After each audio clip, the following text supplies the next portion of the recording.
Hellblade: Senua's Sacrifice is not the kind of game I thought it was going to be, and that's not a bad thing.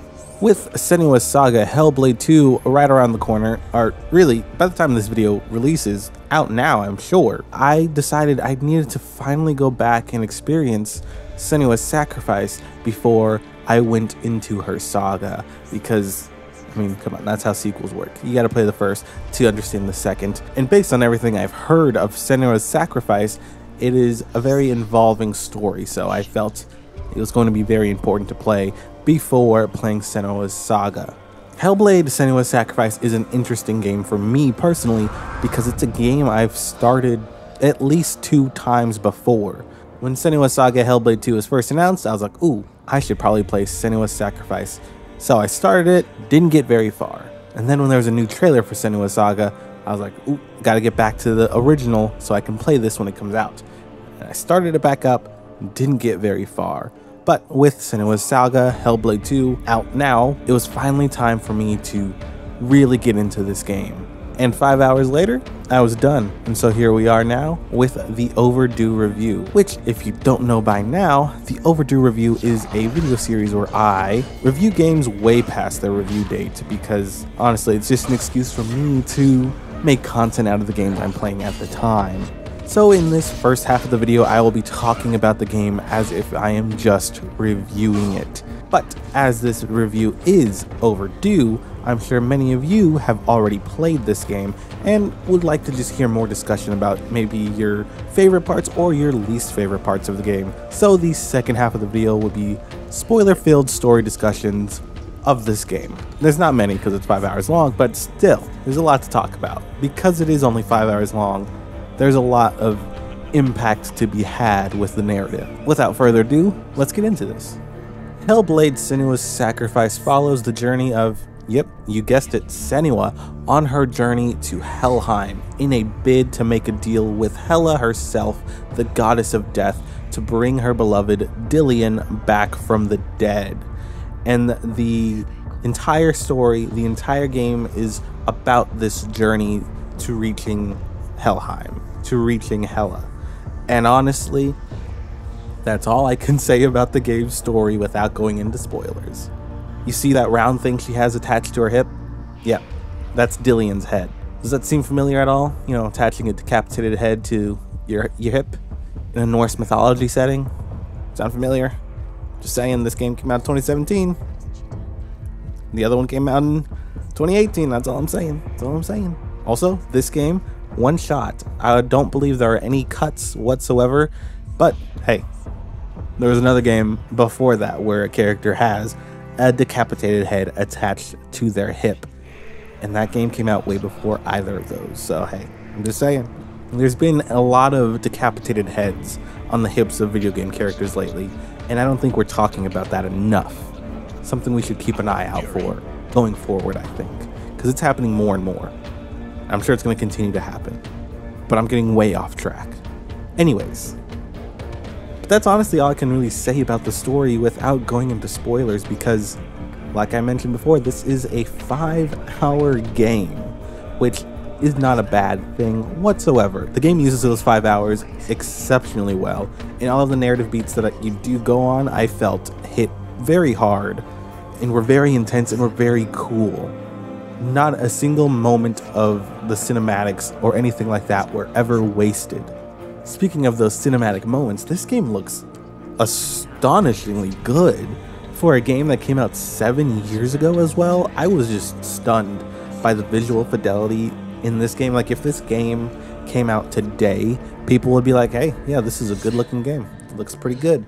But it came out 7 years ago, and it still holds up by today's standards. Of course, playing this on Xbox Series X, I'm sure there were next-gen patches and things to increase its fidelity and things like that, but it holds up very well, which makes me very excited to see what Hellblade 2 looks like.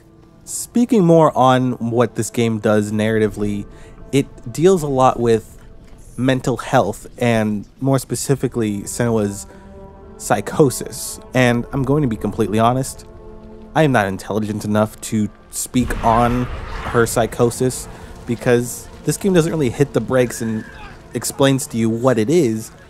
but it's very apparent. And if you see it in your day-to-day life, if you know anyone with the same diagnosis, I'm sure it helps you understand them better. But me personally, I can't really speak to how this game tackles mental health because, like I said, I'm not smart enough to do so. Also, go watch everyone's reviews of these Hellblade games. They say the word psychosis like 17 times, and I'm just like, I don't know what that means, and no one ever explains it to me. But hey, psychosis, it's a thing that's in this game. And it takes the form of these voices within Senua's head, and how they depict her psychosis is with these voices in her head, and they use binaural audio in a way that at the time I'm sure was revolutionary. It was the bee's knees, I'm sure. Everyone was talking about it.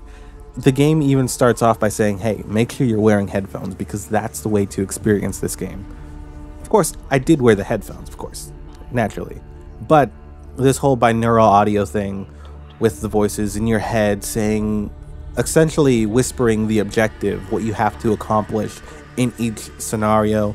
Like, oh, you gotta go over here. You have to solve this puzzle this way. That's essentially what they would be doing.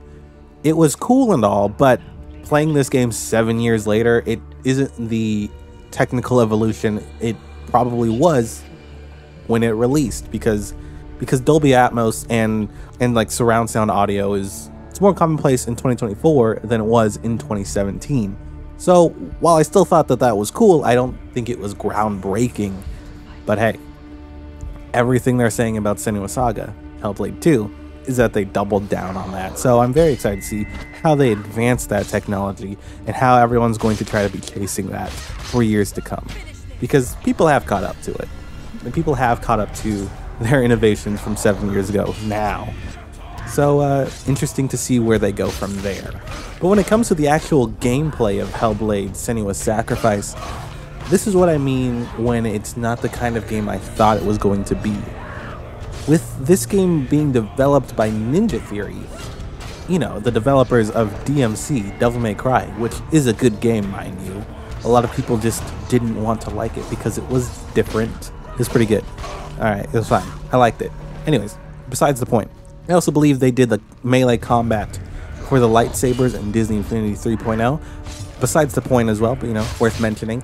Based on their previous work, I expected this game to be a lot more action heavy, combo heavy, sword slashing, and all of that sort of thing. But it had some elements of that, but that wasn't necessarily the focus of the game whatsoever.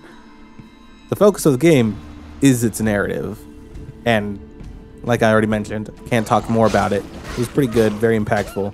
We'll go into details later. The narrative shines. So the gameplay took a little bit of a back seat where the combat is very basic. You have all the same things you have in any sword combat game. You have a light attack, you have a heavy attack, a dodge, a parry, and a focus ability to slow down time. And while it was a very simple system, it was a pretty satisfying system. The sound effect that they give the sword clash when you connect a perfect parry, it just sounds so good. And then I enjoy juggling through multiple enemies at any given time and essentially managing the battlefield. I enjoyed that. It can be overwhelming in some cases, but with the help of the binaural audio and the voices in Senua's head, if there's an enemy behind you that you can't see, they will warn you as they go to attack you, and you can get that perfect dodge in, and it's a very satisfying yet simple system that I very much enjoyed. The only negative thing I really do have to say about the combat is that it never really elevated. It was the same all throughout the entire game. It was just a heavy attack, light attack, parry, dodge, the whole way through, and it never evolved in any way, shape, or form. All that would happen is that you would meet like one new enemy type throughout the game, and that was essentially it. And it's not even like skill based or anything, it's just another enemy to fight. It's not like their combos are harder to predict or double parries are a thing or anything like that. It's just the same, get out of the way and then hit them. And then there are those shield guys. I hate those shield guys, okay? I never understood how to fight them. I just used to focus on the shield guys. Shield guys, the hardest enemy in the game. And there are the occasional boss fights in this game which were spectacles. Really cool spectacles. And because they, of course, aren't going to be the same enemy types you've been fighting for the other 4 hours of the game. They helped shake up the pace a lot more than just fighting the same things over and over again. And like I said, they're a spectacle, and the way that they intertwine with the narrative made it really cool to play through these fights. But beyond just the combat, you also have some environmental puzzle solving to do throughout this game, which it's fine. You just essentially line up the environment to see symbols that unlock doors for you, or go through gates that open up different paths, and it's kind of like a maze in some sense. It's fine. You know, it's nothing great, nothing crazy, just some simple puzzle solving to get you to the next story beat, to the next action beat. And that's it. Yeah, that's pretty much it. That's pretty much the balance of the game. And then the rest of the game, when you're not fighting and you're not solving a puzzle, you are just walking. There's a lot of walking in this game, I tell you what. Like, legitimately, my thumb got sore from holding LB and up on the left stick so that I could sprint through the entire game, and whew, that sprint is slow. You walk real slow, real slow. The last thing I do want to talk about in further detail is the game's length of 5 hours. Like I said, it's completely fine. This game released very much as an independent game at the time, and it was only $40 compared to the normal $60 price tag at the time. And I think it's very much worth it. Of course, I played it on Game Pass, so who am I to talk about the game's price versus its length? But I enjoyed it. It was a very impactful story for what it had going for it. And there was only ever like one moment in the entire game where I felt like it was padding, and it was towards the end where I was like, there are collectibles in this game, and you get like a visual tracker of these collectibles where you can see how many collectibles are left in the game, how many there were that you might have missed, and how many there are still left.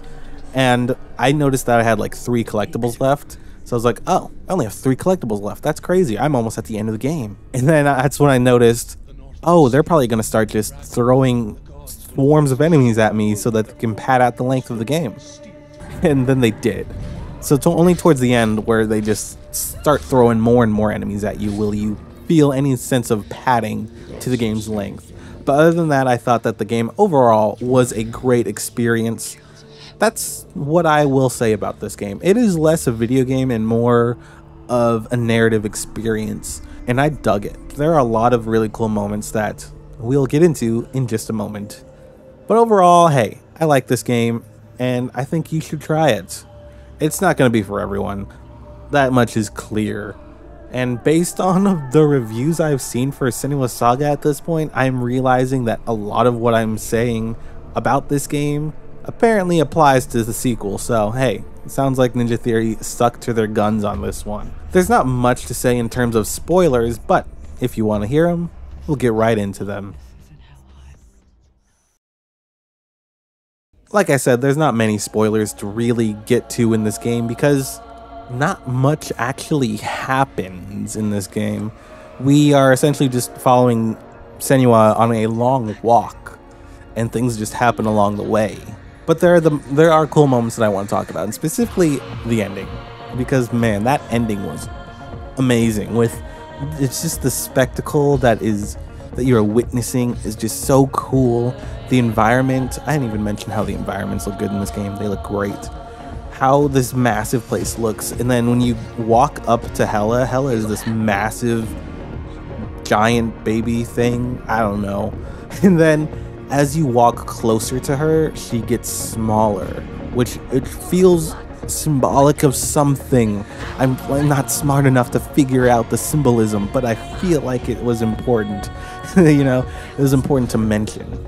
And I really like the moments in the game where Senua is talking to the voices in her head, but she's looking straight into the virtual camera, where she's like talking directly to you, the player, like, hey, help me out. And I'm like, whoa, this is crazy. Which is just further enhanced by the fact that the actress playing Senua is so good. She's so good. And it's just like, whoa, I feel like this character is legitimately talking to me, which is an insane thing to say, I realize. but it's just so well done all throughout the game. And it's just the multiple times she does it, the multiple times she is just killing it on screen. It's incredible. I'm pretty sure she won Best Performance back in 2017 at the Game Awards. If not, what were they doing? I'm pretty sure she did though. Really exceptional stuff. And also, she was pretty much the only character in this game. A lot of other characters you'll see are like FMV video. I guess saying video at the end of FMV is redundant, but you know what I mean. Where they take the live action footage and put it onto the game. There are some characters like that, but not many. And then I very much enjoyed how this game really threw me for a loop, because like I mentioned, I thought it was going to be more action heavy, and it turns out it wasn't. And in some cases it was even a horror game, which I didn't expect, and I am saving for the spoiler section because I want other people to be just as taken by surprise by that as I was, where you're going through a labyrinth and it's pitch dark, pitch black, and there are just these amorphous blobs that you can't really see because it is so dark. This game is just so dark, and there's no option to turn up the brightness unless it's in the main menu. I didn't check the main menu, but it's just so dark. And then you see these amorphous blobs that you can't really make out because it is so dark. So I don't know what they actually look like, and what I'm imagining is probably far worse than what they actually look like. And this is all enhanced by the fact that you are wearing headphones, because the game heavily recommends that you wear headphones, and you should. I didn't mention this earlier, and I really should have, but this is like the most immersive experience I've had playing a video game. There's always that whole talk about video game immersion, how easily you can break immersion in a game, but Hellblade: Senua's Sacrifice nails it to a perfect T, where there is no HUD. I didn't even turn on subtitles because I had the headphones on, really good headphones. So because of that, there was no video game UI whatsoever. At no point does this game go, here's a quest objective, you gotta go over here, or anything. There's nothing that is gamified about this whatsoever. So it is just you and Senua, and with the headphones on, you are just in that world because the audio design is so well done. And then you get to the horror sections, and I'm just like, what are we doing? What are we doing? And we fight Garm at one point. Shout out to Garm, who we fought in God of War Ragnarok that one time. Of course, way later than when this game released. But you know what I mean? It's really funny to have played God of War 2018 and Ragnarok and then go back to this game, which came out before both of those, and be like, wow, they touched on all of these things. Norse mythology, am I right? And it's cool to have that like awareness of who Garm is, or when they talk about Baldur and Freya, and it's just cool to be like, hey, I know this story, because the collectibles are just telling you the Norse mythology, and it's really cool. I really enjoyed that. But yeah, the boss fight with Garm specifically really took me by surprise, because up to that point you are just fighting humanoid creatures, and then all of a sudden you're fighting a giant dog, and it looks creepy as hell. And that's hell with one L. All in all, this is just a really good game. A really good experience. Because like I said, in terms of gameplay, it's pretty light on the gameplay, but what it does with its narrative is a worthwhile experience all on its own. Because man, it is just so gut-wrenching in moments. Like, anytime Senua is going through it, you feel it, because you're so close to the back with her. You are so involved in her story, and it's really good. It's really good. I very much enjoyed this game, and I'm very excited to play Senua's Saga Hellblade 2, which I will be doing very soon, and will get the same treatment whenever I finish that. And apparently it's also about 5 hours long, so hey, probably won't have to wait too long. But yeah, that's all I really gotta say about Hellblade: Senua's Sacrifice. I recommend it. It was a really good time. Like, I very much enjoyed it. And I wish I played it earlier, because man, I've been missing out. What a good game. What a good time. But yeah, that's it. Thanks for stopping by. If you liked this video, prove it by hitting the like button, subscribe if you haven't, and let me know what you thought of the game in the comments below. And until next time, as always, stay safe and play some video games. Never leaves us. It is always there, waiting to be seen again.